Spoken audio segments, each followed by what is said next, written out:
Hey guys, what's going on? So here's the second episode of our podcast, The Karate Kid. Might as well use the intro of these podcasts as like sort of mini updates to you to keep you posted on what's happening. So I guess some console wars news. Sorry the episode's been delayed.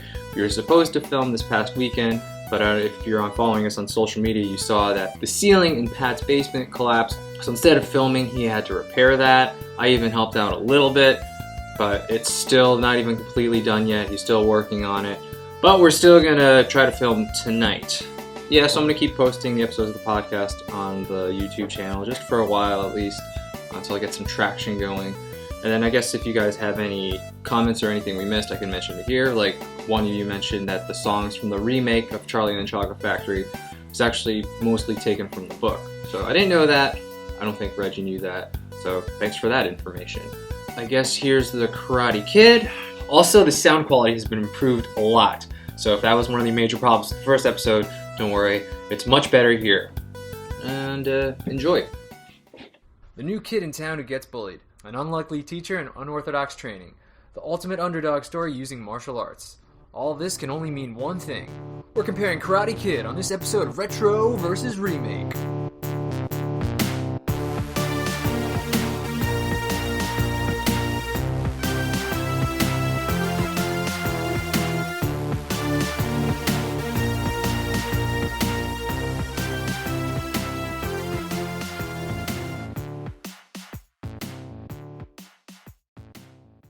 Alright, Dan here with Reggie Parker at RP Comedy. This is Retro vs. Remake, episode 2. Yeah. Okay, so we're comparing two Karate Kids. The first one was made in 1984. The director was John Avildsen.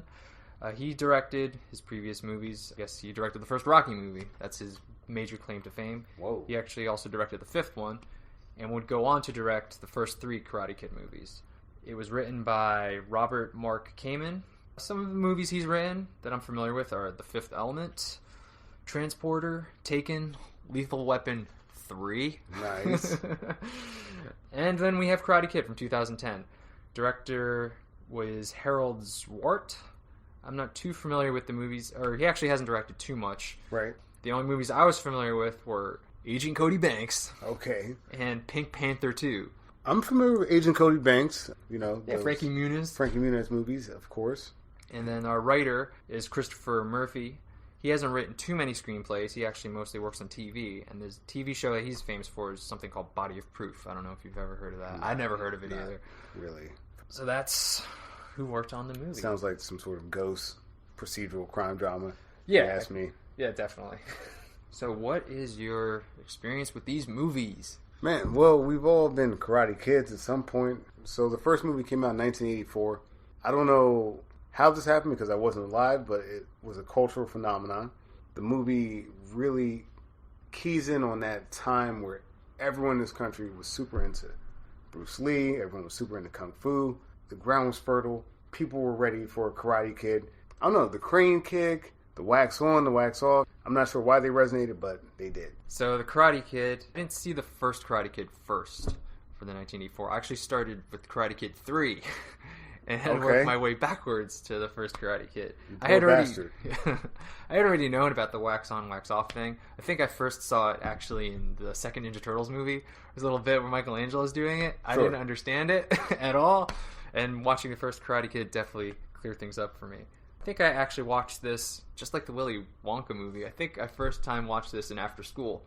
I don't know, my school showed me a lot of movies back then. Yeah, I think that was a big thing. Sometimes substitute teachers were nursing hangovers and they would wheel in a TV and eventually you were watching a movie. I guess it's affected my life because my name's Daniel. Right. So a lot of people would call me Daniel-san. That must have been interesting. Being Daniel-san. Yeah. I got called Daniel-san a lot. Even as late as college, my guitar teacher was still calling me Daniel-san. It's like, okay. Yeah. And almost 30 years ago, but, you know, it's okay. It's weird. Like, any scenario you must have been learning in had to be a moment where someone could call you Daniel-san. Yeah, anytime. You know? Even just, like, friends would call me Daniel-san. It just transfers. That's how people work, Reggie. They see it in a movie, they apply it to real life. That's how movies work. At some point, the student becomes the master. Did you see this in theaters, or did you have to rent it? No. So when I first saw The Karate Kid, it was probably like a lot of kids, either in some school function when the substitute teacher was too hungover, or I saw it on television. Like the first Karate Kid is hard to lock down because it came out in 1984, and I was born years after that. But I feel like it's almost one of those movies that you see before you see it. There's so many cultural references to it that you find out more of like the wax on references before you necessarily see the film. Well, what is your experience with the newer movie? And in the 2010 movie, I think I saw it around that time. I think Netflix was picking up steam, streaming stuff, and there's not quite the same feeling about that movie because the way I feel like I saw the new Karate Kid was the way people see things now, where you're binge watching, you're streaming. Whereas the first movie is just a little bit more organic. People tell you about things and then you watch it. Yeah, I saw I saw the first one a lot of times throughout my youth, and then I only saw the remake once, and that's when I rented it off of Netflix. Okay. And I remember not hating it, but I don't really remember much of it. It didn't, I guess, leave much of an impact. I guess kind of like what you said, because the first one, I guess, captured something. It was able to capture something at the time it came out, and then it was just, its influence was felt everywhere. And then I guess when the remake came out, it didn't have the same grab. Maybe we should just talk a little bit. We should go over the synopsis first before we dive in. Let's go synopsis. All right. So for this synopsis, since the characters all have different names, I had to refer to people as like Bully and Kid. So sure, just bear with me here. Kid and his mom move to a new town. Their new place has issues, and Kid tries to get help from the repairman, a mysterious old figure who barely talks to Kid. Kid leaves and then tries to make friends and meets a girl, his would-be love interest. Unfortunately, he also meets a bully and his friends. After some back and forth, the bully uses martial arts to beat up the Kid. The Kid starts school the next day and realizes that the girl and the boys who bully him all go there. He gets to know the girl more and gets in a fight with the bullies. Later at home, the repairman arrives and notices that the Kid is doing martial arts. Kid decides he wants to take martial arts lessons, but he changes his mind when he sees that the bullies already take lessons there. The bullies keep picking on Kid, and he tells his mom that he wants to go back home. There is a school event, and the Kid decides to give the bullies a taste of their own medicine. This leads the bullies to chase the Kid and beat him up. When it seems like the end for the Kid, the mysterious repairman shows up. Using martial arts, he fights the bullies and saves the Kid. Kid decides he wants to learn how to fight like the repairman, but instead they both decide to go to the martial arts teacher of the bullies and ask him to stop the bullying. It is ultimately decided that the bullying will stop and the boys will settle things in a martial arts tournament. It's at this time the repairman becomes the Kid's teacher. The Kid shows up at his new teachers for training, but does menial tasks instead. After a few days of these boring tasks, the Kid decides he's had enough. The teacher, however, forces the Kid to use the motions from the tasks, and turns out he's been training all along. During this time, the Kid and the girl start getting closer, they separate, and ultimately get back together. After more training, the day of the tournament finally arrives. Kid works his way through many fights and gets to the semifinals. While fighting one of the bullies, the Kid gets seriously hurt and may have to forfeit. His teacher is able to heal him, and the Kid goes head-to-head in the finals with the main bully. It's not easy, and using a technique he saw earlier, the Kid beats the bully and wins the tournament. End with freeze frame. Both films. Okay, now that we got that out of the way. Boy. That was a mouthful. That's what happened. But how did it make it feel? Well, like you said before, it pretty much follows the same plot, but there are a lot of minor differences. There are some minor differences made to the new film. Let's start with the first film. I think they both operate in the same or a similar timeline, but the first movie really makes you think about it way too much. So like the opening of the first film is Newark, New Jersey, September. Jersey. They don't give you a year. They let you know that it was New Jersey. They let you know that it was September. By the time the tournament starts, it is December 19th. So we're talking from September to December in the same year with martial arts training. That's right. And he wins the tournament. Yeah. Yeah. Yeah. That's how good of a teacher Miyagi was. Yeah, okay. I'm with it. So they want you to know that these people are Italians. Daniel LaRusso is of Italian origin. That's very important to the movie, though it's not actually that important. I think that kind of goes because Rocky was Italian, so it's the There's first some Rocky vibes. Yeah, the format of the movie definitely follows the Rocky structure, like almost to a T, except that it's martial arts instead, and he wins in the end. but it's almost like the same movie as Rocky. It's almost the same movie. Yeah. Yeah, which ultimately means that there's a lot of things that happen that have nothing to do with the sport that they're participating in, but eventually we come full circle, and turns out it was always about that sport. Those 80s montages, they're great. These two films are almost the exact same film. Right. But there's just enough difference between the two that they stand on their own merit, and they tell stories from the era or, the perspective of the characters in their own stories. It's almost like the same archetypes, different settings. Yeah. I mean, one of the major differences is the nationality of the main characters. Like you said before, we have Italian Americans in the original, then we have African Americans in the remake. Right. What did you think about that? For a lot of people, some of the subtlety of it being an Italian American family, it doesn't have the same context as it did at the time of the movie. Like now, people don't necessarily think of Italian Americans as being discriminated against. Was that happening in the 80s still? That's the thing. I don't know for sure, but I feel like there must have been some sort of residual aspects of that. And at the very least, whether Daniel's Italian ancestry comes into play, what does come into play is that his mother is a single mother.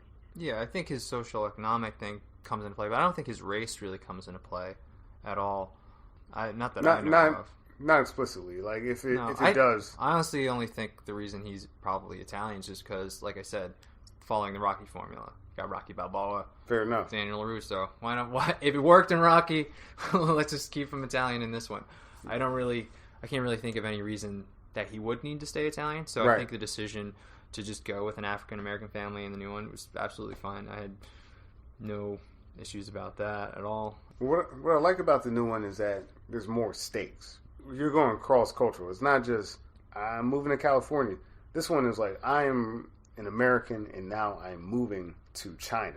Yeah, that increases the stakes, definitely.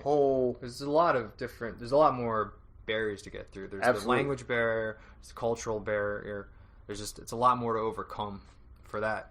There's a character. Yeah. There's a culture shock element that I think is more clear, honestly more important in the new film. Whereas in the first film, yes, there is this culture shock moment, but more or less, like he kind of gets it even from the beginning. He's able to get along a little bit better than Dre Parker in the new film. Well, going back to what you said, it's not really like a culture shock for Daniel. It's more of like the socioeconomic thing. Now there's more money out here. I'm more around rich kids now than like Newark. You saw it like when he was moving out of Newark. He wasn't even in a house or anything. He was just like in one of those, I don't know, like an apartment building. Well, I guess he still lived in an apartment. Still not pretty rich either. But yeah, it's not really the culture shock because it's America to America. I'm still in America, but jumping from. I'm assuming they never say where they're from in the remake. I'm gonna assume Detroit. Because the guy in the plane says he's from Detroit. In the beginning, Dre has a Lions jersey on or something. He wears a Lions jersey. I'm going to say they're from Detroit. And there's like, she works at a car factory in Detroit. If the car factory's shutting down, it makes sense. Timely. So it's interesting that the mom in the newer film, like you said, she works in a car factory, and I get that. In the older film, I'm really trying to lock down what it is that Daniel's mom does. They sort of mention it when he moves in. His mom has her job is rockets, computers, flight of the future. I don't know. That's what he says. That's right. So it's left completely. You have no idea what it is. But there's another moment later where when his mom, I mean, she almost immediately gets there. Basically, trained me to be a manager. Yeah, that's late. That's a little bit later, but yeah, it seems like she's going to be the manager of a restaurant. And I did look it up. I think there was a story where the company she went to actually like shut down, so she had to find a new job, and she finds like a job almost immediately at this restaurant. That makes sense because... But yeah, it was left out. Yeah, it didn't make sense what she was doing. Yeah, they introduced the computer element, but given the timeline, it's the 80s, and she's basically describing what to me sounds like a .com. Yeah. Again, I know we're getting into sort of more of the minutia of the film, but when I'm looking at that, I was kind of getting this vibe of a dreamer, and then she's disillusioned. And there is a parallel with Daniel. Daniel is basically trying to rely on martial arts to change his life. He's disillusioned by the thing that he's going after himself. Good point. I mean, so yeah, I liked the change that we're not just going to move to another place in America, that we're going to go to China, and then we're kind of on the same journey as Dre. I don't know a lot about China.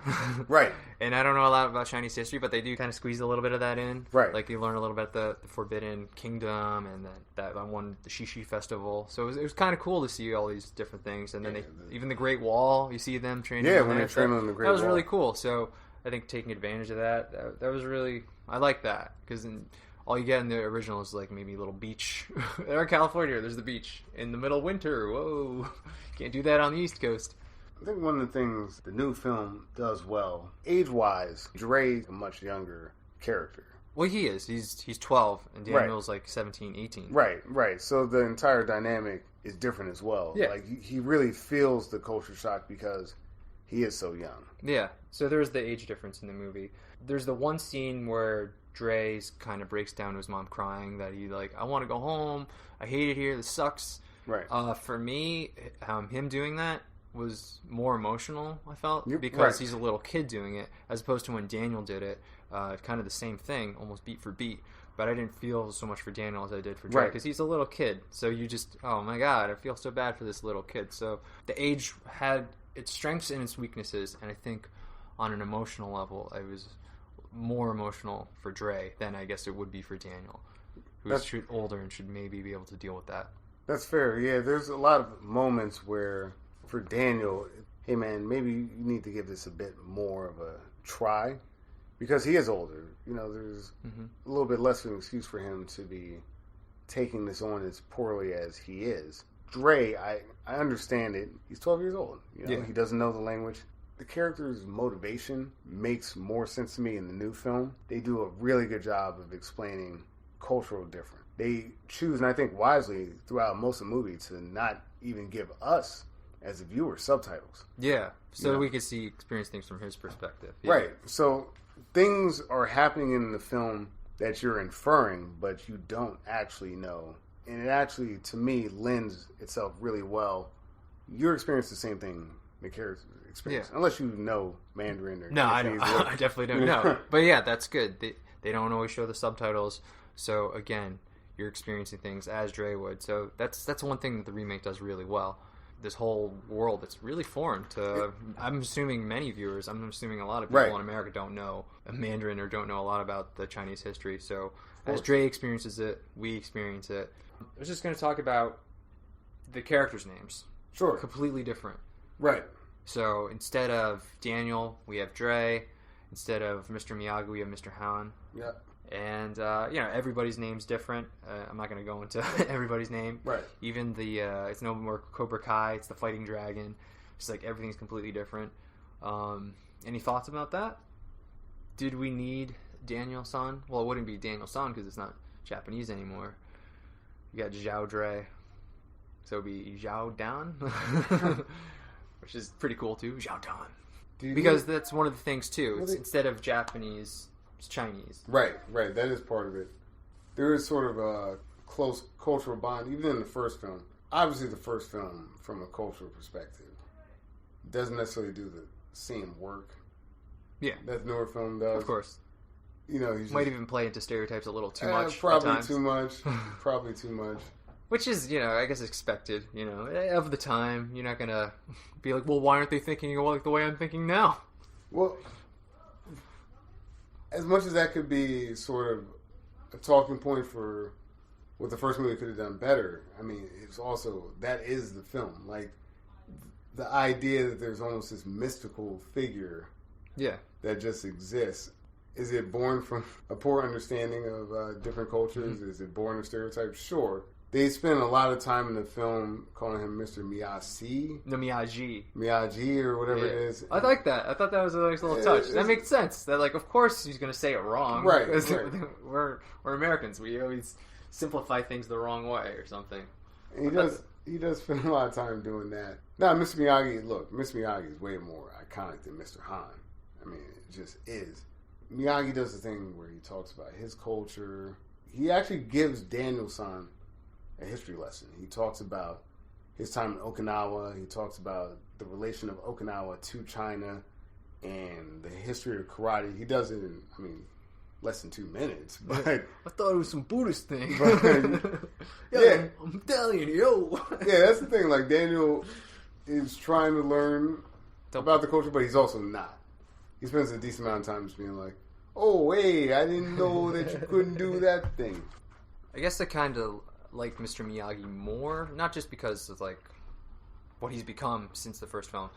He does stand out, right? He's just this ancient Okinawan guy just out of nowhere in the middle of all these rich white people, right? So he's kind of this really mysterious, as opposed to Mr. Han, who's just another Chinese guy amongst everybody who's Chinese. So he doesn't really stand out. That's fair. Like, he fits in.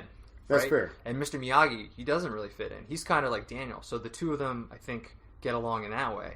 They don't really fit in. And then in that, they kind of find each other. Yeah, I didn't really see that with Mr. Han, like this isolation that he was necessarily like ostracized. Part of what makes that Miyagi-Daniel relationship work is that we don't know a lot about Mr. Miyagi. And they try to flesh that out throughout the film. But he's a very mysterious figure. Doesn't necessarily need to be the handyman in that apartment complex, but he happens to be. Yeah. And it actually gives me a lot of questions about how that even came about. Yeah, I always wondered that too, because it's like he has this nice house, but I'm going to live in this little shack down here and be a handyman? You don't have to. Come on, buddy. You got nice cars. You got a nice house. I mean, let's have some parties there.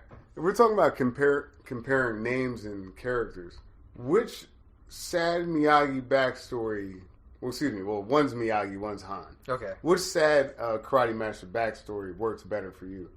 I kind of like the Miyagi backstory a little bit more than the Han backstory. Miyagi, they touch with some kind of deep shit. Oh, definitely. I had issues with the new one, but I definitely felt more emotional with the new one. I think that's just like the overall tone of the film. You know, especially like at the very end when he's just like breaking down in the car, then little Dre gets the sticks out, and they start training, and then the music's playing, and then mom's there, and it's all emotions. Right, There's a little bit more emotion. You can't help but feel it. But no, definitely Mr. Miyagi's backstory is just like really sad. It's weird because it is very different because Mr. Miyagi's not responsible for the death, and Mr. Han is responsible for the death, so that he's got like an extra chip on his shoulder. Right. Although, like the Miyagi scene where he puts on his old army uniform and he's looking at the picture of his wife, he's getting drunk and all that stuff. I don't know. It's just the way Pat plays that scene, the way he does it. It's just so it's intense. You know, he's not necessarily making sense because, like, if you're watching that scene back, it's hard to even understand what he's saying at different points throughout the scene. But like they really touch on the subject matter that they didn't have to even remotely address because they bring in conversations about internment camps and stuff like that. Yeah. And it's like, whoa, this movie just got heavy. Yeah, it's like, it's they didn't bring the doctor. It's like some slight racism going on. Yeah, definitely like, racism. Damn. There's some slight racism throughout the film of the original Karate Kid. Like when they're at the beach. The beach and the drunk guy and that, the internment camp thing where it's just like, oh yeah, your wife died from complications. Spoiler, I guess, but you should have watched the movie by now. But your wife and your kid died from complications in this camp. It's like, whoa, man. It really ramps up the stakes. And also, it does a good job because throughout the film, there is so much mystery about Mr. Miyagi. It does a good job of kind of giving you a lot of backstory without devoting a lot of time to do it. Yeah, it's sort of, I guess it kind of reminds me of like Jaws, Quint's scene, where they're just like drinking and then he kind of has this story. It's kind of what it reminds me of. Mr. Miyagi's drinking and then you just get a little taste of his backstory, and it doesn't really play into the rest of the movie, but at least you got something. And I really liked that scene, and I felt more emotion in the new one, but I definitely felt like as real as the new one's trying to be, I think they overdid it. Like, I'm gonna repair the car and then I'm gonna smash it up. Yeah, it just felt like he didn't have to do that. He could have just, gotten drunk too. That's true. He could have just gotten drunk and then told Dre, and it would have been the same thing. But I guess they're really trying to do something different every time. Yeah. Well, I guess I'm glad that you mentioned that they're trying to do something different. Yes, but then the film is also trying to do exactly the same thing.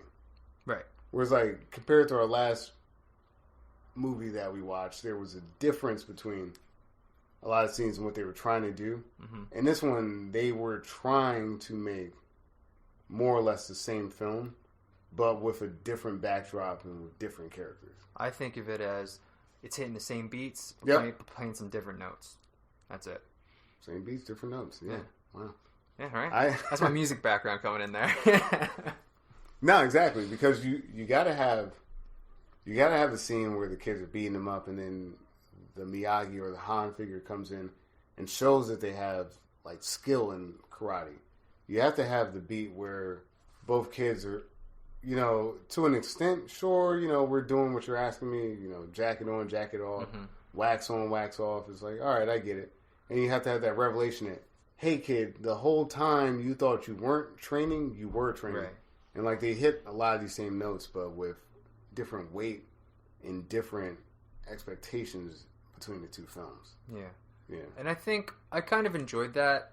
I guess on a level that you have to watch the original just to see what they did different. Right. Like, it was just like, oh, that's how they did it. That was interesting. Oh, that's a different way to do it. So I appreciated that.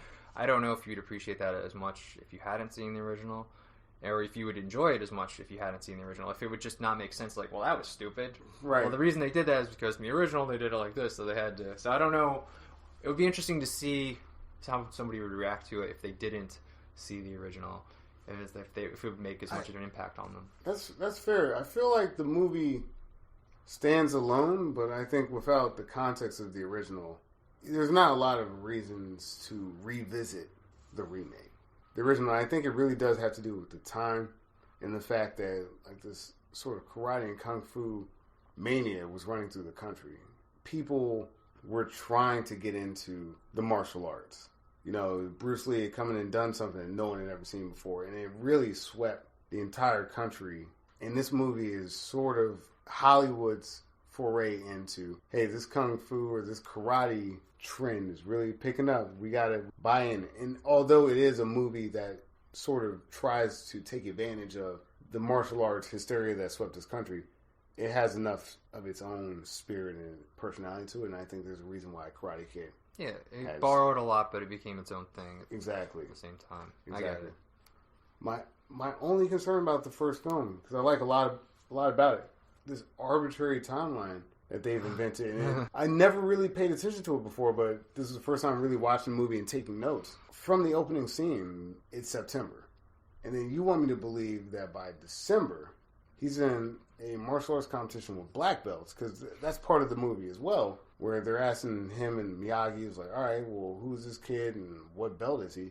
And Mr. Miyagi says he's a black belt. I don't know. I don't know, Seth. I mean, I didn't have too much issue with the timeline. I know it's ridiculously short and impossible, but I guess I had as much issue with that as I would have with, like, hey, you're waxing on, wax off, and that's going to actually train you how to fight. Like, if you could suspend disbelief for that, I could suspend disbelief for the short amount of time. That's fair. As a martial arts instructor, if you were going to try to put someone on a quick timeline like that, it actually makes sense to train them in that way where you aren't letting them know that they're training, because I think you get too much in your head if you're thinking about this big tournament and you're thinking about how the hell am I going to compete with these people that are way out of my league. And in this scenario, I worry that you run out of redundant karate-based tasks. Whether it's painting the fence, waxing the car, sanding the Sand the floor. Sand the floor. I mean, all these. This is thousands of dollars worth of home repair that's happening. He's getting for free. Absolutely, but he's also, he's also giving this kid a quick education on the martial arts. I don't know. What do you think about with the so obviously in the original we have wax on, wax off, right, which is the most famous one, and then the new one, it didn't really do too much of that. We only really have is the jacket thing. Jacket on, jacket off, right, on the floor, pick it up. What did you think about that and the decision not to follow those beats exactly the same, just kind of change it? I think the newer film has to work with the backdrop of a more modern understanding of martial arts. They needed to address the fact that they also made the characters in the newer film are more adept at the martial arts. Right. It's not 1984, it's 2010. People have much better understand. Even the layman understands right. karate and kung fu a little bit more. So, like, the new film cannot waste a lot of time with the wax-ons and the sands because people are like, you're still going to have that moment where it's like, wait a minute. I get the whole mystical shit, but how the fuck? How can you really fight? Right. Just by doing that. Right. And, you know, even the first film addresses that in a really smart way. Like, it's a little underplayed, but it's a points tournament. So they allude throughout the tournament that had it not been purely for points, Daniel would get messed up. If it's a real fight, if they didn't force it to a tournament, if it was just like, now you two fight, go ahead, then Daniel would have no chance. Because a lot of the characters throughout that sequence alludes to that. They're like, hey, you know, it's points, but we're still going to mess you up, man. And he's able to score points on other people in a karate tournament, and if that's the parameters and those are the rules, sure. Yeah, that was a smart decision by them. It is a smart decision, and it's to me feels like somebody that was involved that had to like step in, like someone like, actually did karate. Was like, guys, there's no way he would actually win. right. Let's come up with some point system, maybe. Because even his build in both films, but even more so in the first film to me because of their ages. Daniel is not built like Johnny. Johnny's built like a guy who's worked out, who understands the martial arts. Ralph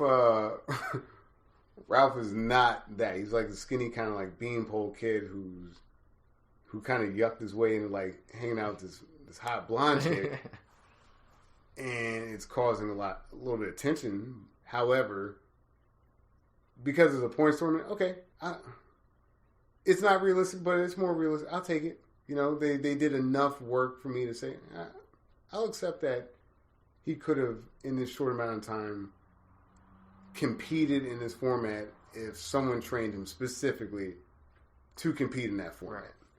The other movie, I don't know if they're as definitive with the timeline, which I think is a smart play.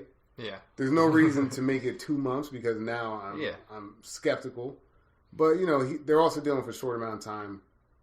But it's a much more realistic movie, and I think it's because, one, you're dealing with Jackie Chan, who is going to make you respect the martial arts. Not saying anything about Miyagi, Pat, or anything like that. Just different times. Mm-hmm. Miyagi, and that one, the fact that he even mentioned actual definitions about karate is about as good as you're going to get in an 80s movie. Whereas this movie has to respect the martial arts a little bit more, and they didn't spend a lot of time with the bullshit because they were like, all right, we also need you to now understand that they're training in a realistic and functional way as well. Right. Oh, yeah, I definitely got that, too. It's, I don't even know where to start with when talking about the fighting. You covered a lot of it. Yeah. Yeah, like, even though Daniel's older than Dre, you put the two of them together in any type of fight. Right. Dre's gonna win. There's no way Daniel's gonna win against this little kid. They definitely go. The training's more intense. He's not just doing the jacket thing. They show him doing like a lot of things. Right. I mean, like physically, he gets to a very. I don't even see Daniel spar with Mr. Miyagi at all. Like, I don't think he even knows how to fight. He's just mostly like shadow boxing. Right. Like, how does he know how to like take on an opponent? There's that one scene where like he's just showed him like all the moves can actually do something, but he never spars with him after that. He takes a couple punches from him. The closest thing, like you mentioned, he takes punches at him in pads. I mean, that's it. But like to actually fight with another person, like even when I was a little kid, I was like, I don't think this kid knows actually how to fight. But yeah, like you said, the point system. Okay, I guess he can get a point here. Right. Like he can't actually beat this guy up, but he can hit him without the guy blocking and get a point. So that was a smart setup of the original movie. It makes a little bit more sense, and again, it's a little subtle in the movie. You got to be paying attention, but they bring it up, and I respect the fact that they bring it up because there's so much of the film that's complete horseshit. Not that that's fine because that's the movie, and we all like the horseshit. We like the crane kick. I feel like the choreography for me in the new film is stronger, Oh. but the storytelling in the old film. And part of it is the new film is relying on you seeing the old film. But I don't know, that 80s goon. Yeah, I definitely like the villains more in the original. Yeah. But I'll get to that. I actually want to go back to the fighting Sure. just a little bit before we get to there. I know I was making fun of like wax on, wax off. That won't really help you in a fight.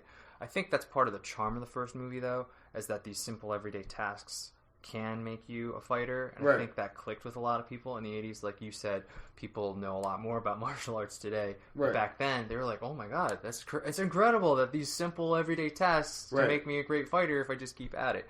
And that's part of the charm. And I think the jacket thing in the new one is probably unnecessary, because when you actually see him do the jacket moves, you're seeing him do a lot of moves that weren't just putting a jacket down on the ground Right. and lifting it up. So like, Right. that's a lot more than just putting a jacket on and off. But as opposed to the original, you actually just saw the wax on, wax off, side to side motions. That's so fair. that's part of the charm in the original movie. So I know it's like really fake, and you know you do have to suspend a lot of disbelief, but it was charming as all hell in the original.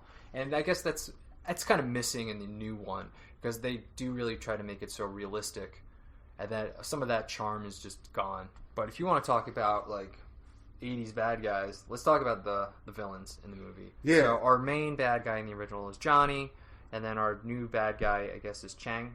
Chang in the new film. What do you think? 80s baddie versus this new baddie. What's your take? I actually think Johnny has more nuance to him, in the sense that you more so understand where he's coming from. He's recently dated Elizabeth Shue. Allie. Allie, if you will. So he's coming off of recently dating her. This new kid is coming to his territory, and like it doesn't make sense to him. Like, Yeah. who's this nerd? This dork comes in, he takes your ex girl, and like you said, like what is his appeal? I don't get it. He's what- a super skinny kid. and that's not necessarily how relationships work. You never understand why people like each other, but Ralph Macchio, throughout the film, I can't think of one moment in that movie where I understand why that girl wants to date that guy. He just thinks he's cute. He was pretty charming. I thought he had some charming moments. Okay. I thought so. Okay. I'll give you that. I don't know if I wrote any specific lines he said down, but I thought it was kind of funny.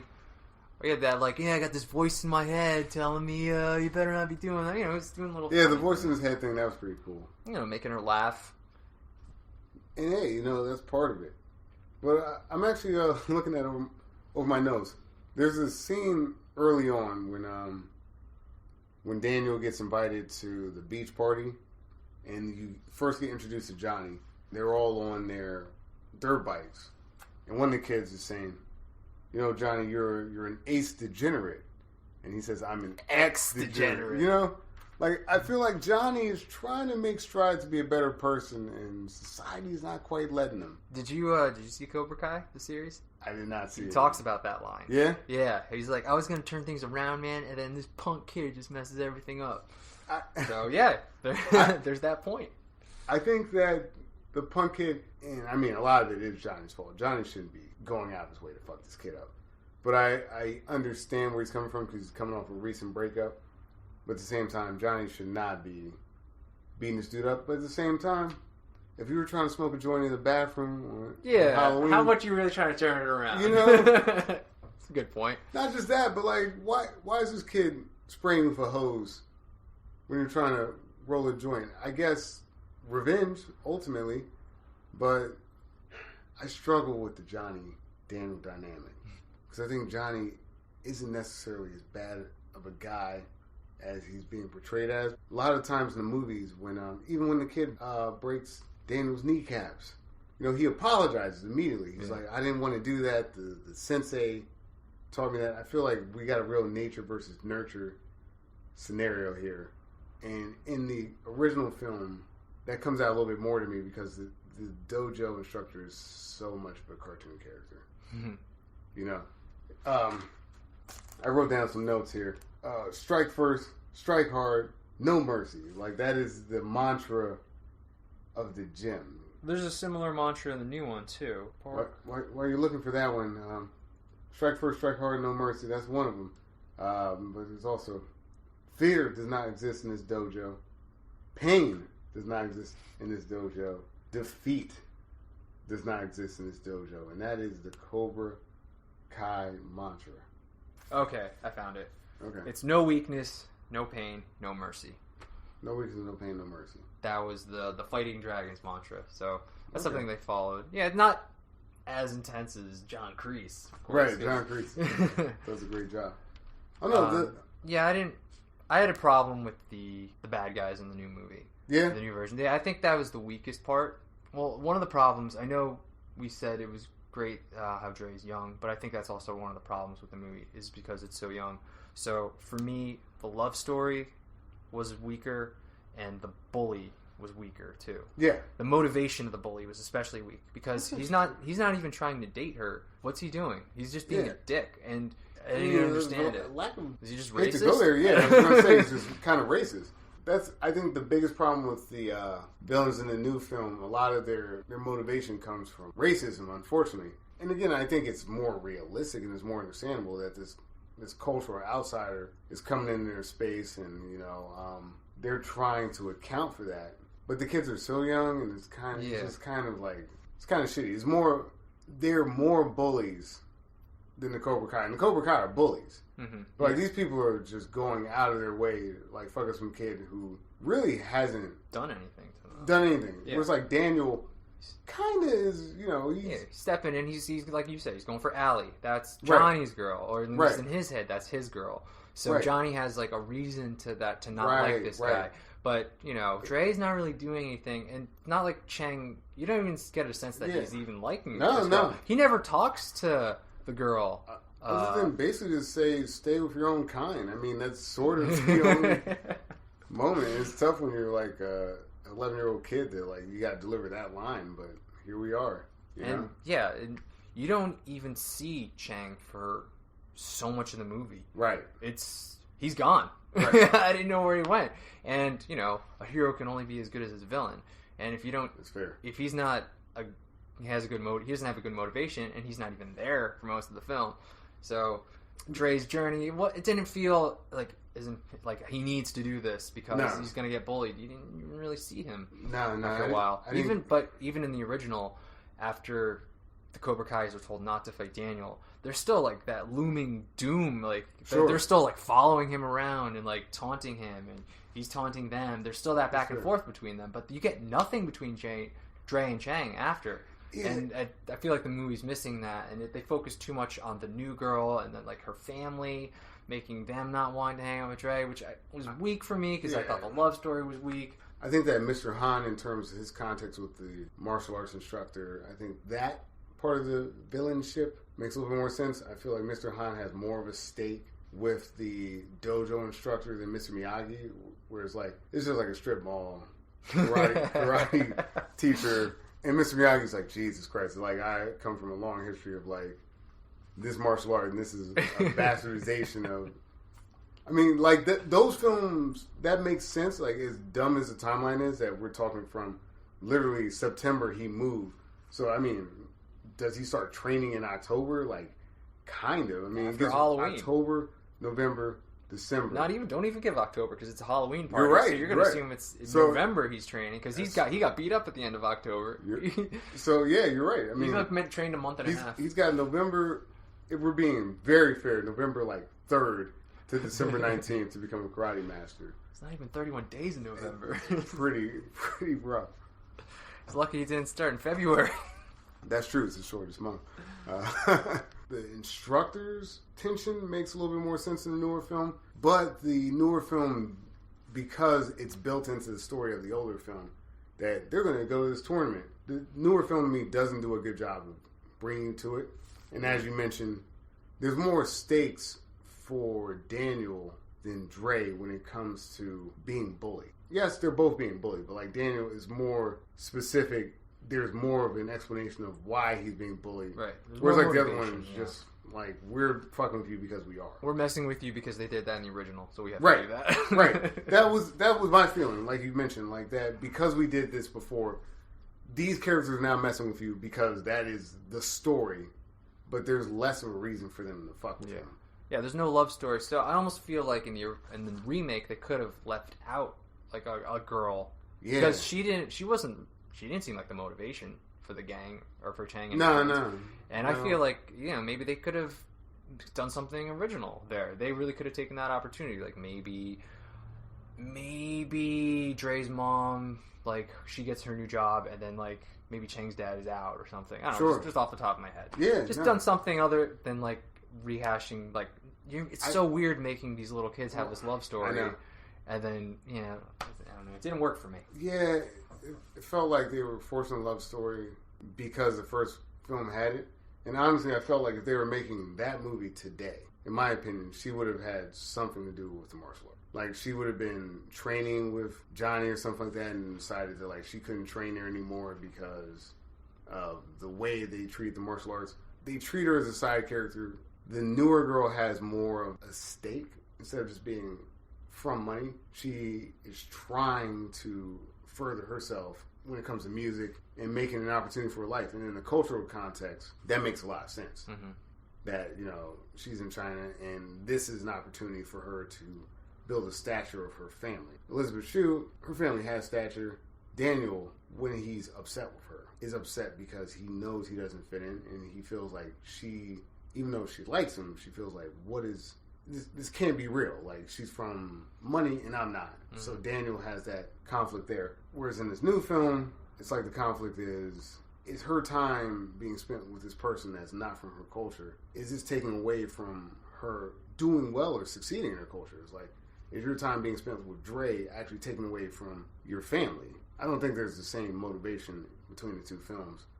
But I also feel like by making it so cultural and really making it based on race, you kind of take away from the fun of, like, it's cool you're attacking that cultural element, but also this is a dumb karate movie. Yeah, and I guess that's kind of my problem too. I didn't really care. Right. But at the end of the day, because it's like it's supposed to be his story, and then spending a lot of time with what's her name, Mei Ying. Yeah, and then it just the Shadow Theater. It's like, alright, story. I thought that was interesting. I appreciate that because then it's more the culture than right. This experience. That was kind of cool. But I guess you can't really have these little kids go on a date because they're way too young to do like Daniel and Allie went to the arcade because you couldn't have they went to golf and stuff. Oh, thanks. Thanks for clarifying that. Again, the love story just didn't work for me, right. And because it wasn't working, I didn't really care about her so much, and I didn't really care that she had this audition with her strict parents, which it didn't really like do anything to conflict. Yeah. Like she wasn't allowed to hang out with Dre, and then he kind of understood that, and then he just went there and spoke Mandarin and fixed it right away. It like wasn't like bothering him, or It wasn't like affecting her life really, like the separation, the fact that they couldn't hang out. So it was resolved without any issue. So it almost seemed unnecessary to me. That's a fair assessment because that tension really doesn't go anywhere. Yeah, it is very brief. The parts in their story where the families don't agree or whatever, it doesn't really matter. Yeah. I mean, had it been played out a little bit earlier or a little bit longer? Well, there were stakes. Like, what stakes does Dre have with her not getting into the music academy? Then somebody he cares about just doesn't get something they've been working hard for. Sure. But also, in the context of these films, there's just not enough time for you to really get that. And given his age, like all that, like, yes, I understand that, but it doesn't actually affect him. I think that's one of the problems with the young age. It's just, these problems don't have as much weight, I think, as they would if they were older. She's like 12, if you don't get the audition, you'll get it next time. You're still young, right? And she still got it, so... It's not like his hanging out with her caused her any grief. It was just her parents just didn't like it. Much as I like that they tried to flesh out the love interest in the new film, you're just not beating that Elizabeth Shue charm. Mm-hmm. I think she really shines in the movie. Like, honestly, Elizabeth Shue does a lot of heavy lifting. Yeah, she's great. And her chemistry with Ralph Macchio I really like the chemistry there between the two of them. I was watching when they went to golf and stuff, and I'm going to talk about golf and stuff a lot because I think a ridiculous name for a place. But I think it's so... It flies on the radar, but I think it's so funny to me when she's teaching him how to play. I didn't see that. Oh, dude. They don't have mini golf in Newark in the 80s? I guess not. Yeah, she's pretty forward. She's pretty forward. I mean, she keeps coming up to him. You know, he's not really doing too much work in that relationship. They do a bunch of weird staring at each other. In the beginning, especially. Oh, man, it's a long, long sequence of staring and shit like that. Cultural differences, yeah, I give the nod to the remake.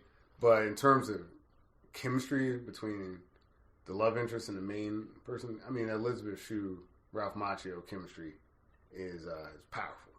Well, that has also to do with their ages, which is, I guess, another topic we can... I guess that's a great question for us to come to. With the age, do you think it works making them younger, or do you think it works making them older in the first film? I think it works making them older in the first film, but I wanted to get like your take on that. I think there are parts that worked from making them younger. Like I said, the emotional part, sure, making him cry. I thought that worked better with a little kid. But as far as everything else goes, I don't know. It does. The stakes don't seem as high just because they are so young. Right. And it's like, how serious? I don't know, because I don't know China. But, like, how serious is it for, like, a 12-year-old martial arts tournament? Is it that? Because it's, like, for the original, it's, like, this under-18 thing. So that covers, like, a whole spectrum. It's, like, oh, the best under-18. But it's, like, for the new one, it's, like, the best 12-year-old? Is that? Right. I didn't know the rules. Right. Exactly. I don't know if there's any stakes there. It just, I don't know. It didn't cover as much, I guess. I don't know. It also takes away a little bit of the agency for the martial artist. So, like, it does matter in both films that the sensei is the one making them do the bad thing. Mm-hmm. But, like, when you're dealing with people who are, like, 17 years old, the decisions that they make, even though they're being told by adults to make them, the decisions feel a little bit more weighted, whereas, like... Yeah, they're responsible for their decisions. Of course, exactly. So they know better. It's like they know better, and there is a pushback, and they're able to push back in a more profound way in the newer films. But ultimately, the martial arts instructor sort of gets him to go along with his plan. But it really is ridiculous, by the way, that you're blowing out the knee of some like random 12-year-old kid. Yeah, and then that was one of the little changes. Like in the original, it's sweep the leg. In the new one, it's break the leg. I was just like, damn, really? Sweep the leg, there's some ambiguity there. It's like we weren't necessarily trying to fuck you up. We're not going to paralyze the kid. But the new one, break the leg. Wow. Yeah. Okay. Yeah. Ivan Drago shit. Yeah, seriously. Wow. Man, I like the first film. I like both of the films. I think the second film, the fight choreography is better. I think much better. I think that there's elements of making them younger that work, but I think that there's also elements of them being older that actually really help drive the story. Where I felt like Daniel San and Ali were able to drive more story. Oh, absolutely. Yeah. Than you could with the younger kids. Yeah. So you have the shadow theater or whatever, but it doesn't really help resolve or move anything, in my opinion. Yeah. It helps those two characters make a connection a little bit more, but story-wise, they can't go as deep as they could if they were older. No, exactly. Yeah, there's limitations to what you can do with 12-year-olds. Rightfully so. Yeah, I hope so. Right? Rightfully so. And yeah, and that definitely holds back the remake. I agree. Like I said before, the love story was weak. And they made the bullies motivation weak, which weakened the hero's journey for me. So everything was just hurt a little bit more because of the young age. So I guess if you had to ask me, bottom line, the young age did hurt. It does more hurt. Than it helped. It does hurt. And it makes you think, too, probably the reason they went that young is because they were trying to use the star power of Will Smith's son. I think it was really supposed to be intended as a launch vehicle for Jaden's career. I agree. And, Will Smith was, I think him and Jada were both producers on the new film. Yes. So, yeah, if there was any issues with the age, it's like, well, your movie's not going to get made. Okay, we'll make the movie. Right. And from what I remember at the time, pretty good success. Like the movie did. Oh yeah, made really a lot of well. money. Yeah, Like, absolutely. A lot of money. I remember enjoying rehashing it and seeing the remake in that fashion. But watching them both back to back like that, there was a lot of things about the first movie that worked because of, honestly, the choices that are made in the film. Mm-hmm. You can't make the same choices anymore, but Yeah. they worked. It worked. It was, I don't know, yeah, the fight choreography, just maybe the training. That was another thing that was completely different. So in the original, we have our famous wax on, wax off. Right. And all those other things. And then the remake, we just have this jacket on and off. Right. So let's talk about that. And did it work in the remake? One of the things about the fight choreography that I thought was interesting was that Daniel had far less questions about what was going on. I mean, eventually he did get to the point, because both of the characters get to the point where they say, what the fuck, I'm supposed to be learning karate and you're not teaching me karate. But Daniel-san waxes a bunch of cars, paints fences, and paints a house before he even begins to question what the plan is.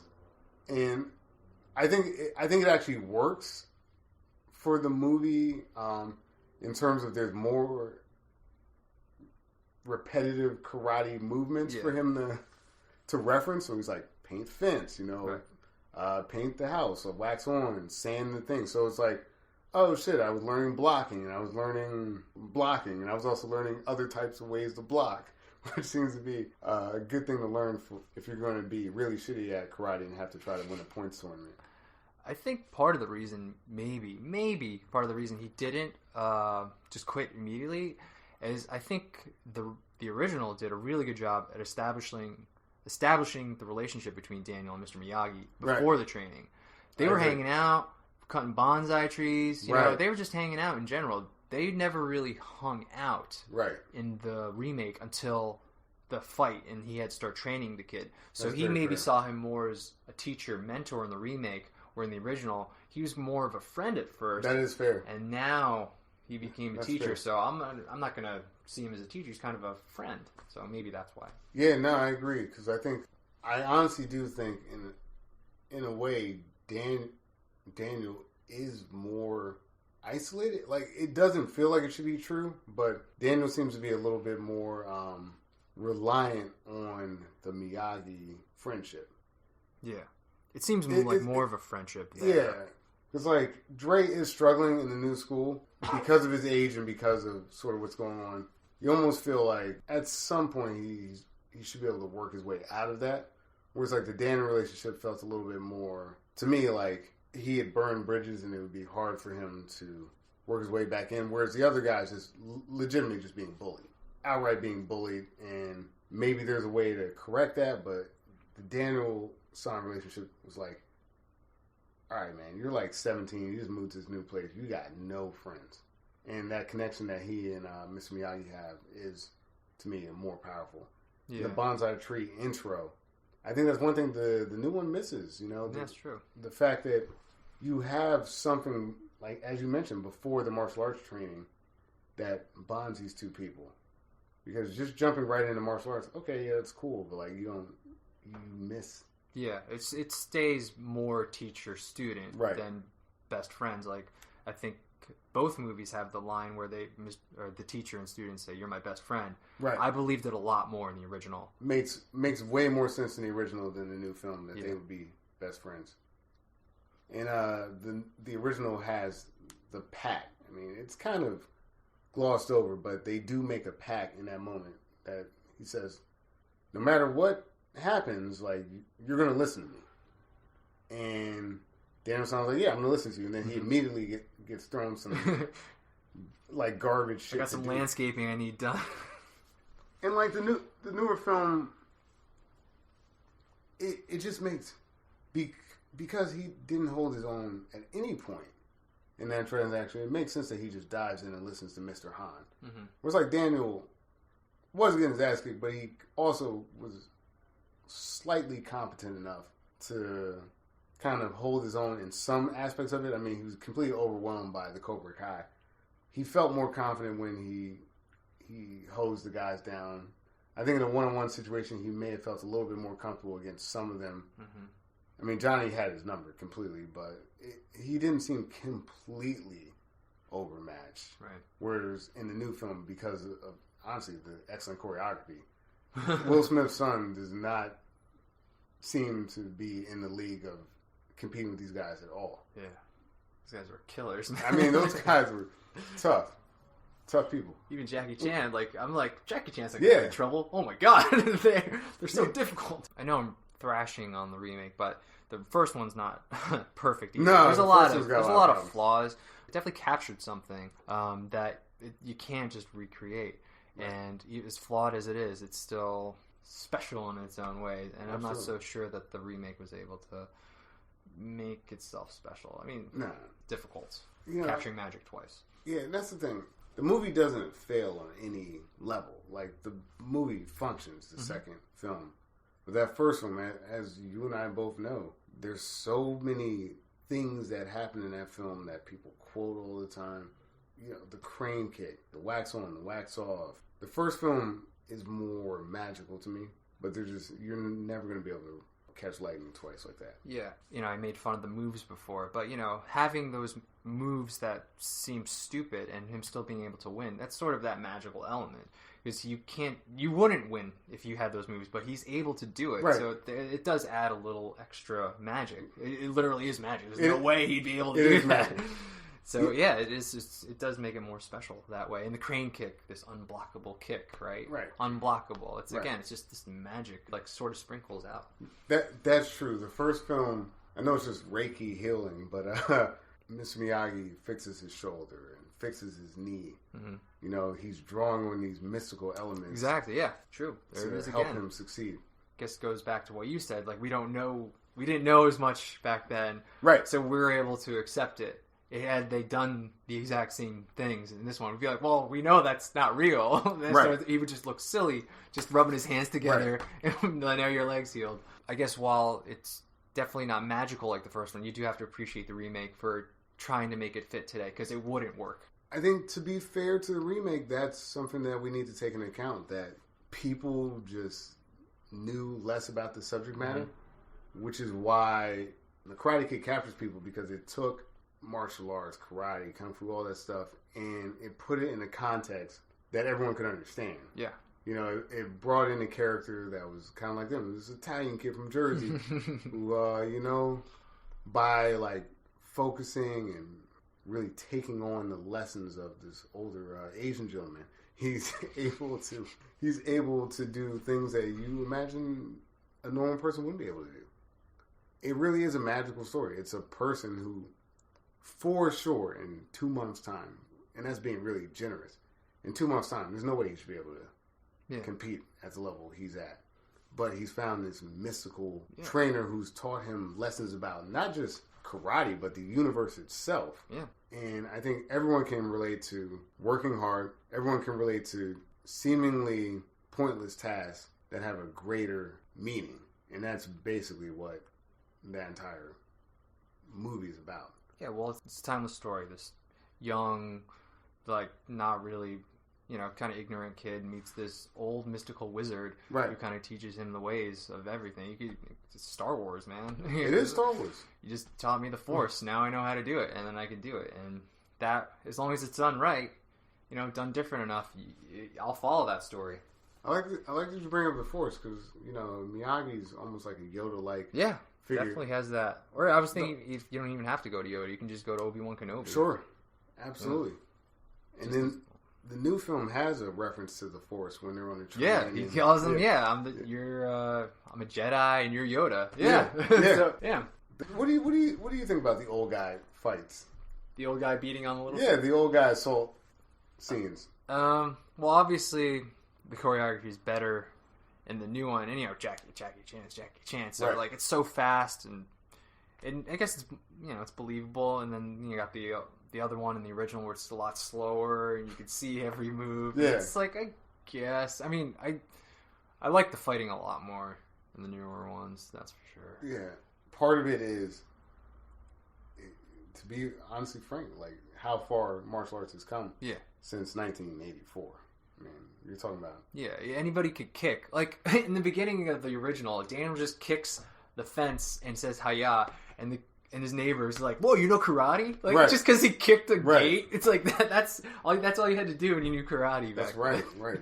Yeah, the neighbor's like, "Oh, man, you got to teach me sometime." Yeah, just because he kicked the gate. We've come a long way in our knowledge of the martial arts since then. Absolutely. But Jackie Chan's sequence against those kids is just obviously, it's just a way more dynamic scene. And even though he's beating up kids, I think the way they choreograph it, they do it in a way where it's a little bit more defensive. Yeah, it's definitely defensive at first, and then he realizes, oh, they're not backing down. I got to do something. Right. You know? The kids are actually, like, attacking him, which makes it a little more palatable that he beat up a bunch of children. They don't stop coming at him. Right. I think is the bottom line. Like, he'll push them away, and then they keep coming. It's like, well, now I got to... Right. Whereas Mr. Miyagi is kind of assaulting some of these kids. Like, yes, he's defending Daniel, but at the same time, I don't know how much need there was, based on the way they filmed it, for him to throw down the type of beating that he did. Kicked one kid in the balls, man. He most certainly did. That doesn't seem honorable, Miyagi. Come on. Here's the thing. This is going to be controversial. I don't think Mr. Miyagi is that honorable of a martial arts instructor. And hear me out. Okay. I know this isn't a popular take. When they get to the martial arts tournament, and they ask him, "Oh, what is this kid? Is he a brown belt? Is he a black belt?" Because this is an advanced tournament. And Mr. Miyagi says he is a black belt. I can't think of too many legitimate martial arts instructors that would give someone their black belt in under 2 months. That's just not really how that happens. I think, again, suspending disbelief. I think it's just supposed to be like Miyagi's training is so impressive that it's so unorthodox that you kind of believe that you're able to become a karate master in such a short amount of time. Fair enough. So, like I said, if you can buy wax on, wax off is a good defense, then maybe you can buy that he is a black belt. You know, to be fair, I mean, if you're talking about strip mall karate, you know, perhaps 2 months of like legitimate karate is better than. And Miyagi was able to beat these guys so easily. And That's fair. And he's terrible, so maybe he's like, I mean, maybe he is a black belt. He wasn't moving that great. No, he's just slow, slow old man, but he was able to beat these young kids. Crazy how that works. Oh, this has nothing to do with like comparing the movies. Okay. There was one scene where in the remake where Mr. Han flicked a toothpaste cap at young Dre. Yeah. I just want to point out in our last episode there was toothpaste caps. There were toothpaste and now there's a toothpaste cap in this remake. I'm just wondering if every remake we watch is going to have toothpaste caps. That's going to be our Inception moment. Well, now we're going to have to look out for toothpaste caps in movies. Yeah. There's actually toothpaste caps in a lot of movies, and I think people don't notice. All right, we'll see, because they made a big deal about it, definitely in Charlie and the Chocolate Factory. Right. It was definitely like, did you just flick a toothpaste cap at me? So I was just like, really? Another remake with a toothpaste cap? That's fair. So keep your eyes out for toothpaste caps in future remakes, folks. That's very, very fair. I just felt like that was a funny beat. I was like, I can't believe it's a toothpaste cap. You know, it's a funny, unnecessary beat. When they have him doing, in the remake, when they're playing ping pong. Oh, yeah. And it's a long scene. Mm-hmm. And, you know, Dre starts kind of like, it's kind of a character building scene, sort of shows you kind of that he's a bit cocky. Yeah. Even when he shouldn't be. Which is like, the amount of time they spend on him, like, getting destroyed in ping pong is probably unnecessary. Maybe they just didn't like Jaden during the shoot, and they're like, let's have a lot of that scene of that old man beating him in ping pong. It goes on for a while, and it's like filmed very similar to a fight scene. Strange, is all I'm saying. Strange indeed. One thing we haven't talked about yet is the music. Ah, yeah. I want to talk about that a little bit. The new film, it's got a more modern, hip hop kind of feel to it. From a music perspective, even when you're talking about the love interest that's trying to be part of the Beijing Academy of Music, or as Dre so eloquently put it, BAM, she's doing like Bach and more traditional cello music, and he's like, hey, check out this like hip hop stuff. So like they're trying to do this cross cultural thing that I think is fun enough, but 80s movies are 80s movies, and they nail it, dude. Like, yeah. I don't know, when the montage is, you're the best. Oh, yeah. Joe Esposito's You're the Best Round. What are you going to do? It's a phenomenal track, and they played Higher Ground, the Red Hot Chili Peppers cover of the Stevie Wonder song in the new one, which works fine. Sure. But, I mean, You're the Best Around. That's such an iconic song. Yeah. I think had they included it in the remake, it might have taken you out of it. Mm-hmm. So I think it's a good decision not to have that song. But, man, it's such a classic song. And I like the soundtrack in general. I mean, you got Cruel Summer by Bananarama in the original, too. That was pretty cool. That's a pretty cool song. And in the new one, though, you got a Justin Bieber, Jaden Smith song. Oh, Never Say Never. Never Say Never. Well, which, ooh. There it is. That's it. Yep. Do we need to talk about the music anymore? No. Well, we have a clear winner there. That's such a bad song. I was just like... I mean, that's the one thing you worry about with these remakes. When you start seeing things like that, that's when the cash grab element comes back into play. And you're like, yeah. No, why are you doing this shit? Never Say Never is a bad song. Any thoughts about the original score? In the original, we have Bill Conti, who did the score. He's famous for doing the score in the original Rocky. He wrote the Gonna Fly Now theme that everybody knows. Yes. And in the remake, we have James Horner, well-renowned composer, rest in peace. Well-known for some of the movies that I like, Willow, Braveheart, Titanic, Beautiful Mind. This guy, yeah.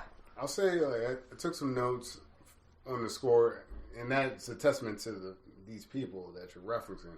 First film, one of the scenes that people don't talk about a lot is when Daniel was first moved into Cali, and he's on his bike, and they run him off the side of the road. Mm-hmm. The music during that is pretty intense, and I think I really took note of how they did the music in the fight scene in the new film when they basically had their beating up the teens moment. Mm-hmm. When Jaden Smith's getting his ass kicked, as he described in the film, and I guess they went for the PG-13 rating there. But when he's getting his ass kicked, like, the score is actually pretty intense and, notable. So I will give the new movie this. I think that, as a lot of modern films do, they do a good job of foreshadowing things with music. I think the first film did a fine job, but, the newer film, there were some dramatic moments. Oh, yeah, definitely more emotional, I would say. Like, for me in the new film, that the moment that stood out with the music was when he's comforting Mr. Han after he just told him what happened to his wife and son. That music was playing was just like, oh man, it felt really heavy for me. And then all the emotions that were happening on screen, so I really noticed the score there. Yeah, it's a really moving score. Yeah. Really deep. But I also like the original too. For me, the score really stands out during the training montage. You got these beautiful shots of Daniel just training. It's a lot of sunsets. That's what we did in the 80s. We got trained during sunsets. But it just really works with the music. And it's a really beautiful score too. Yeah. So I really like both scores. And they work really well in each of the separate films. Yeah, I would say if we're going score versus score, to me it's a push. I can't really name a winner there. That's the one place in the two movies where I feel like I'd have to call it pretty much neutral. I'd have to do the cop-out thing, too, and say a tie. And for me, I know the original score more just because I've seen it more. Mm-hmm. If I'd seen the remake more, maybe I would like that score more. Yeah. But only time could tell. That's true. Really. That's true. So, but when it comes to, like, actual songs, gotta go with the original. Oh, yeah. If you're talking the original, for sure. Part of it is that these songs have held up. Like, a lot of these 80s songs have they've held up, where when you're talking about early, mid-2000s music, it flashy, sort of sign of the times. Mm-hmm. So far, I think there's so much of that music that was just being pumped out for commercial purposes that it's hard to really say that the music's that good because it doesn't invoke the same emotions. Yeah. And the only songs I really remember from the remake are Back in Black and Higher Ground, which aren't songs that were written in the 2000s. They were written much earlier. And that's the reason Like, I know those songs because those songs are timeless in their own right, not because of the movie. That's fair. That's fair. As ridiculous as it is, Never Say Never was a popular song. I will say, and I know we talked about this a bit with the choreography, the karate in the new movie is better, but I think we got to have a real conversation right now, Dan. Okay. Both movies are called The Karate Kid. Oh, right. One movie has karate, one movie has a lot of kung fu. Right. The remake is actually kung fu because we go to China and kung fu is where it originates in China. And I get that, and I respect that, but it's the same way they destroyed that little kid in the knee. This is a disqualifier for me. Well, I think the reason you couldn't call it the Kung Fu Kid is because you are following all these beats. Of course. So to call it Kung Fu Kid, it's like, what are you trying to do? You're doing exactly the same thing as Karate Kid. Why don't you just call it Karate Kid? Because it's Kung Fu and they're not the same thing? Well, I don't, the modern moviegoer, especially the Western moviegoer, is not going to be able to discern the difference between Kung Fu and Karate. I don't know the difference between Kung Fu and Karate. I know that the movies do. The first one does karate, but... Well, Pat tries to explain it. Karate is a 16th century martial art. Te meaning hand and karate meaning open hand. And, he explains how in Okinawa, the Miyagis had a strong history of it. And, there's a little bit of a play between Japan and China. It's one of those cultural moments where the two cultures have blended together to create one of the greatest martial arts that's ever been known.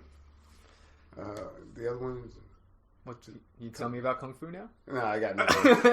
Because the new movie doesn't explain Kung Fu. I think they had to shy away from it. They couldn't be like, I'm teaching you Kung Fu, but why is it called Karate Kid? I think that would just confuse... That's true. That would just confuse That's everybody. True. They have the moment where they go to the big square and you see like how important martial arts are to the culture, where you have all the young kids who are training and then you go inside the building with the guy who's giving them a less scrupulous form of martial arts, but this is clear that martial arts are a big part of the culture. The original Karate Kid is more introducing you to that culture. Yeah. The newer film is like, by the way, just because you guys found out about karate in the 80s doesn't mean that it hasn't had a long history. So I think the newer film visually does a better job of paying homage and representation to the martial arts. However, weirdly enough, the older film does a better job in that one little dumb sequence, does a better job of trying to give you a history of martial arts. Is it good history? Not necessarily, but at least... Hey, you remembered it, so... a little bar trivia for you. It gives you some context, Just going back to it, in China, this wasn't called The Karate Kid, the remake. It was called Kung Fu Dream when it was released in China. Makes sense. And in Japan and South Korea, it was called Best Kid, not Karate Kid. Be best. Best kid. Best kid. And I think in China, it was edited so that Dre initiates the fights with the bullies, not the other way around. That, in a weirdly racist way, makes a lot of sense.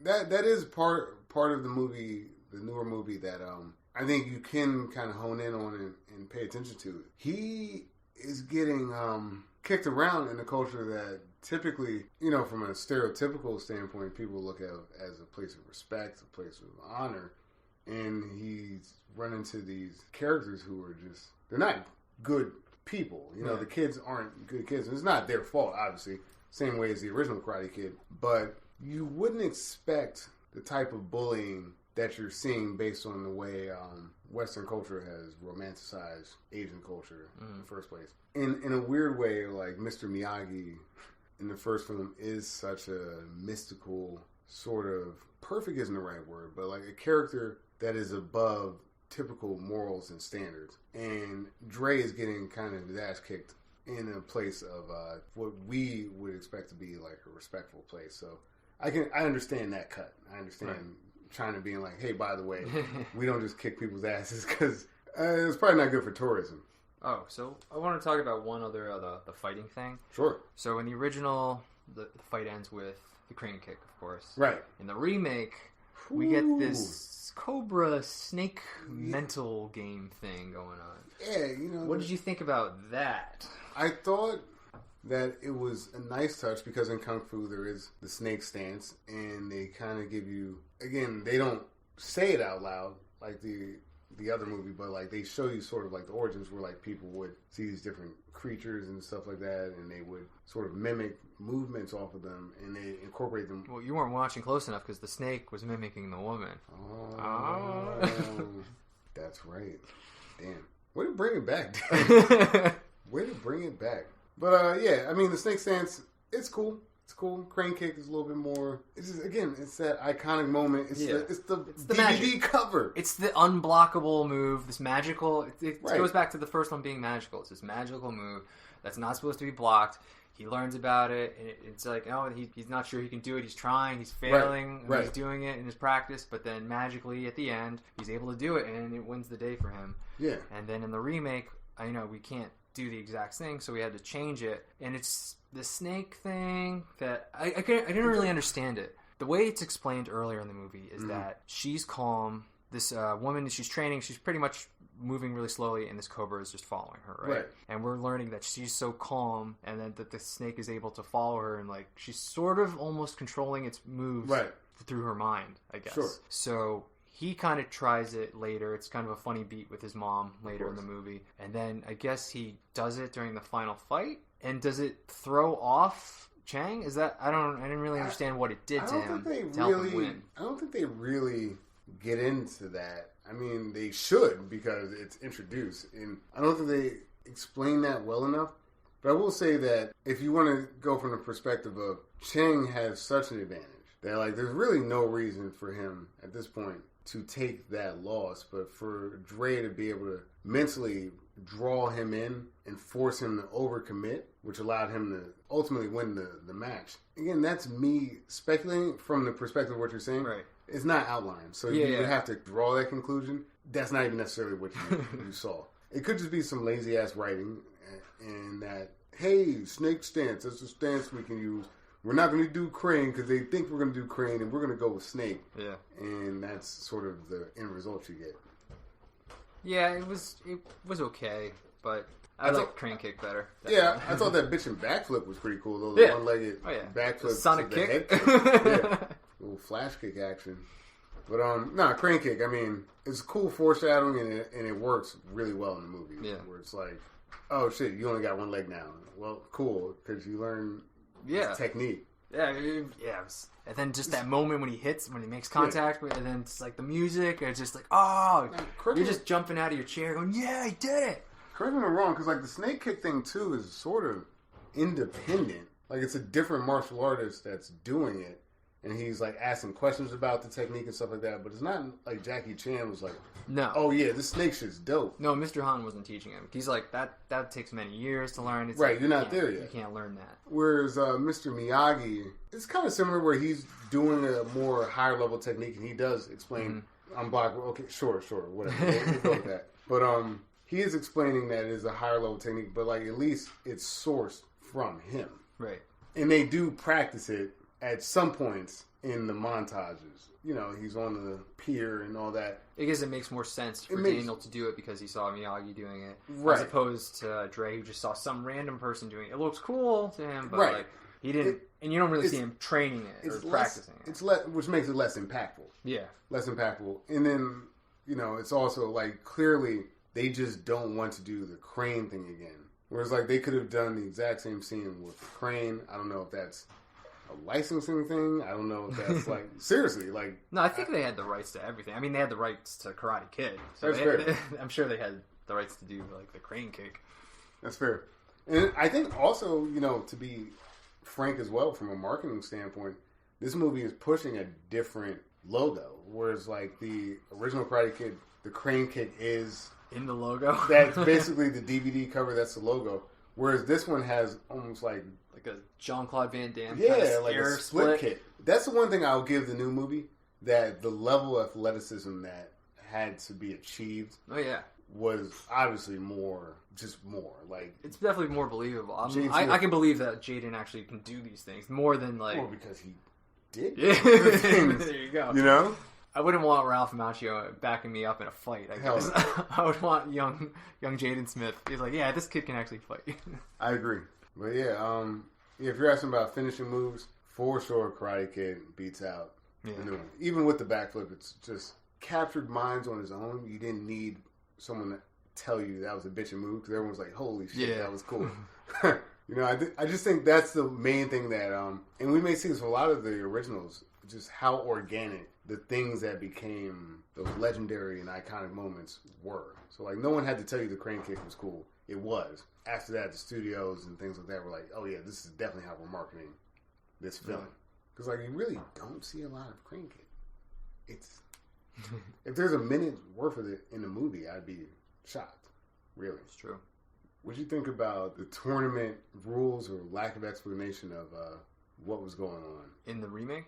I think in the remake, they almost do a better job because you have to, like, see this digital logo. And you actually see the points on the screen. Yeah. The original one, it's almost like, well, you got to get 2 points. He's like, well, you hit him twice. Right. That's kind of funny.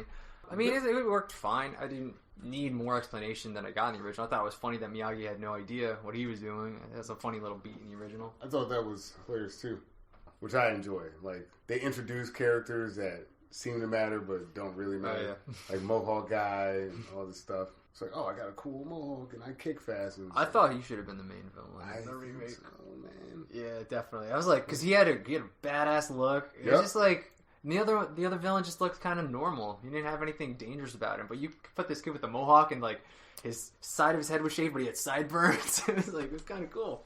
I also think that the choices they made after they introduced the dead wife and kids thing from the original, I thought that the fact that she had made the bonsai patch for the gi, I thought that was a really nice touch. Oh, yeah. That they brought back in the bonsai tree and they use it as a logo throughout the film. It's a little more personal than the new film, whereas it's just kind of like, we got cool karate or kung fu outfits, but there's not really a big connection back to Jackie Chan or his backstory. That's true. I think the original movie... Well, that's why the best friends thing works even more. Yeah. It's like, I'm giving you this thing. It's like, so you know how dear this is to me. Right. And then, wow. Yeah, I just think that the first film just... Like a lot of the originals, I think they're going to run into, there's just a little bit more heart. Things happen that feel a little more personal than you'll see in some of these newer films.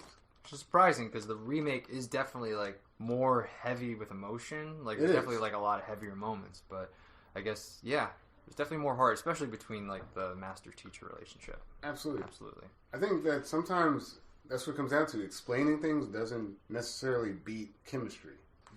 I think that first film does a really, really good job of the characters all feel a little bit more connected. And part of it could be, unfortunately, it's a smart and bold choice, but part of it could be that because there's a language barrier, you're actually taking away from people's ability to connect to Chang, for instance. Right. Like, there's a connection to Johnny. Like, yeah, Johnny can be a douchebag, but his motivation makes sense to me. Whereas, like, Chang... Maybe it does as well, but like I don't know because I don't really understand him. We also don't get as much of him, so that's true. An undeveloped character, definitely. That's true. Which didn't necessarily need to happen because Chang could have been more fleshed out. Definitely, that's my main gripe.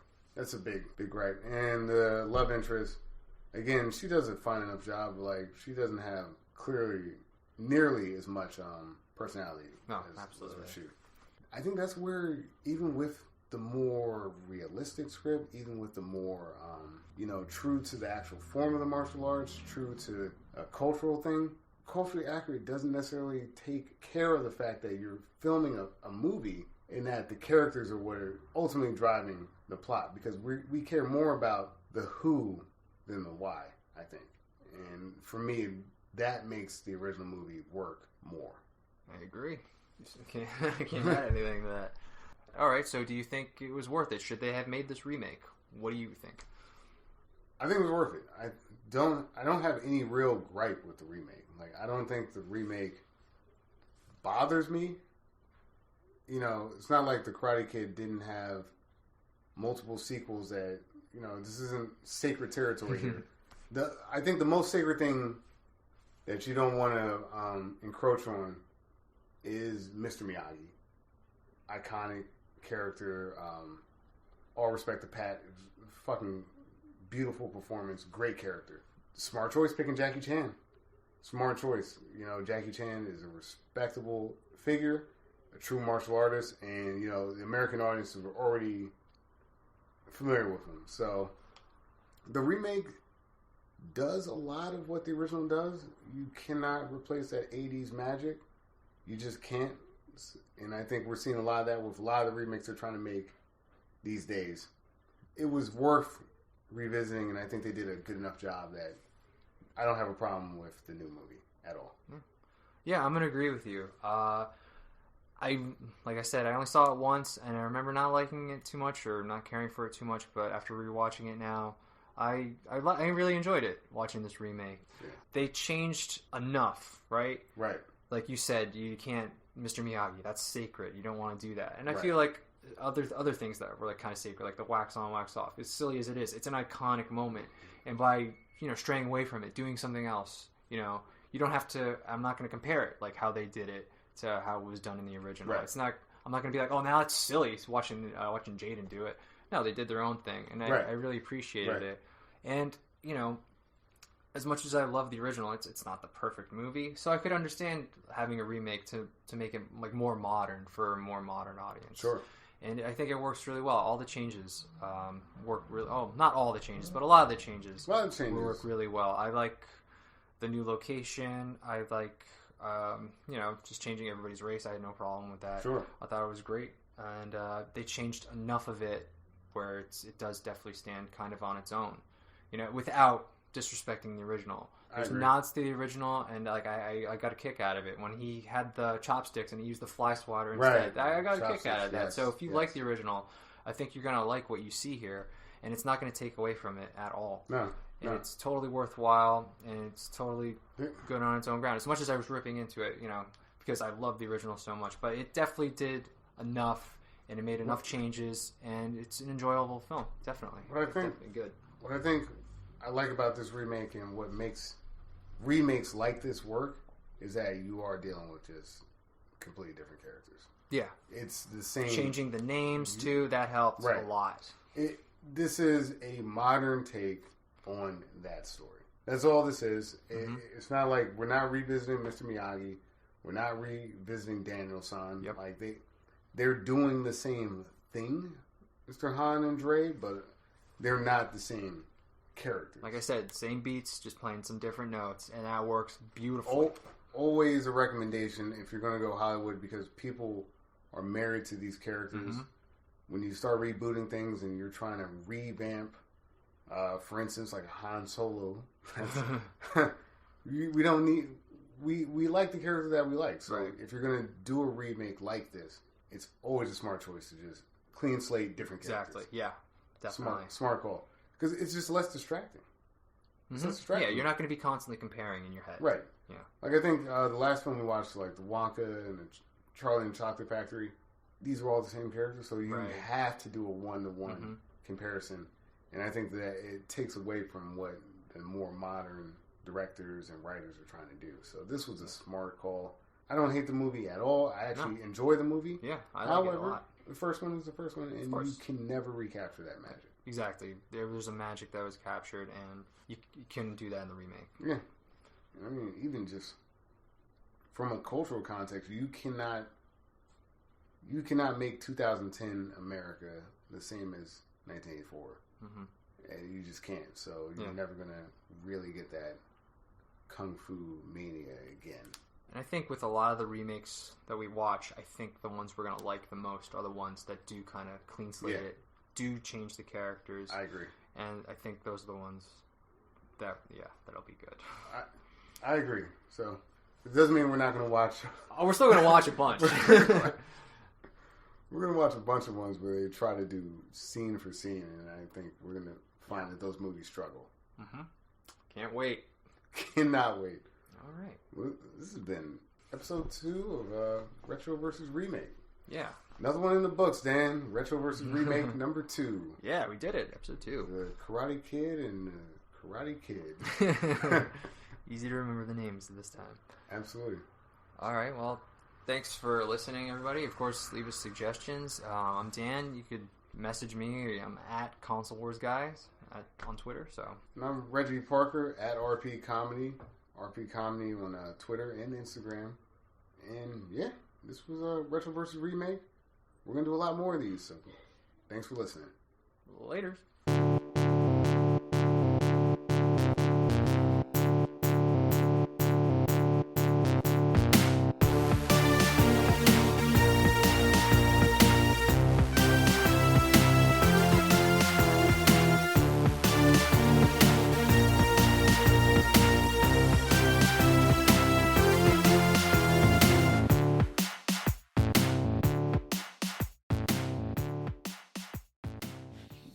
Okay, thanks for listening to that episode. So what'd you think? Did you expect that kind of an outcome? I know most people hold the Karate Kid pretty sacred. And to say, yeah, the remake's actually really good, which it is. It's definitely worth checking out, or check it out again if you haven't seen it in a while, because it holds its own very well. The next episode is going to be Total Recall. It'll be out on iTunes about a week. It'll probably be on YouTube in about 2 weeks or something. So stick around for that, and leave us any feedback or any comments or anything we missed down below. Thanks for listening. Bye.